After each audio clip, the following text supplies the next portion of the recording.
And we are back with another episode of the beloved Market Talk, man. This week, we just got more of the same, bro. Markets have been down. We got Trump wilding, talking about, taking Greenland, throwing tariffs on allies, throwing tariffs on Canada, throwing tariffs on Europe. I mean, it's just more of the same. I mean, we're just at Donald Trump's will, just waiting for him to press a button to send all nuclear missiles to our adversaries and in the world. I mean, at this point, investing has just been a roller coaster since he's been in the presidency. It's been a roller coaster. There's been ups and there's been downs, and there's been downs ever since he keeps on talking about taking Greenland and taking this and F NATO and F United Nations.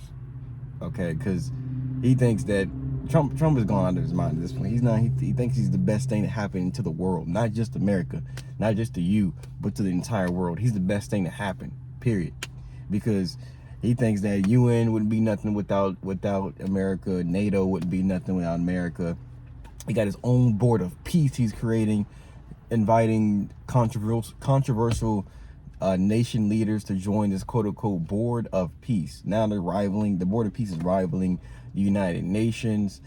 I mean, the reason why I talk so much about this geopolitical stuff and Trump stuff, because it all affects the market. Like all the news, every time you hear a headline or every time Trump picks up his phone and tweets something or says he's gonna take Greenland or do something, it all affects the market. So you have to stay in tune with what's going on in the world. You got to stay on top of the news.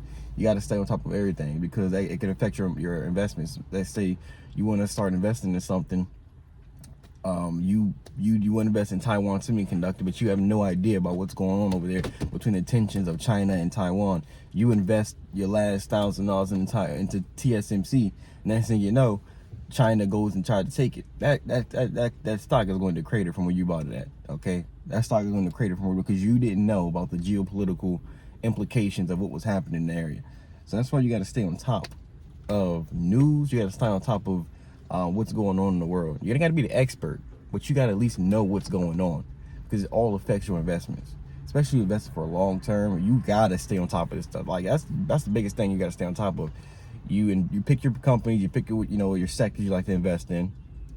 You then, if you want to invest long term, you can just set it up, dollar cost average, invest every so often, without emotion, don't even think about it, but just track the progress and track the company. Make sure everything is still, still good. Make sure that nothing crazy in the news is going on.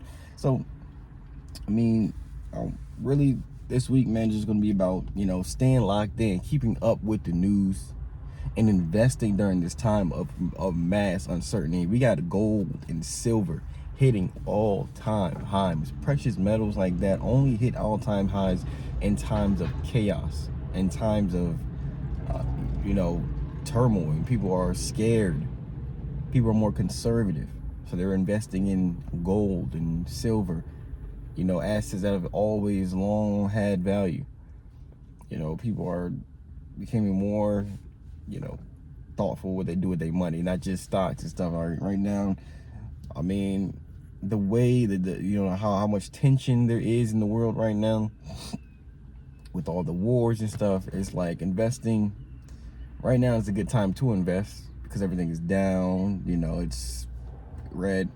But it's like, what's the point of investing if we're in World War III?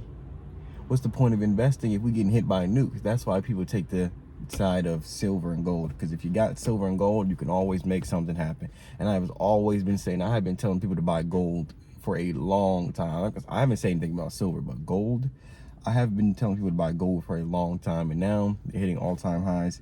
And what's digital gold? Bitcoin. That's the next thing to buy, Bitcoin. Make sure you stock up on that too. But this week, man, will just be more of a just stay locked in. You know what I'm saying? Don't get off your pivot for 2026. Keep investing, dollar cost average. Invest every so often, man. But stay locked in. Do not let Trump shake you out of the market. Don't let Trump's tweet shake you out of the market. Keep your money in the market.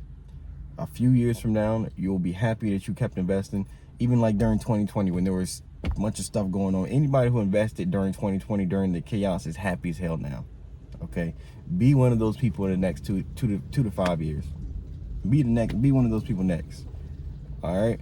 I'll see you on the next episode. Stay locked in.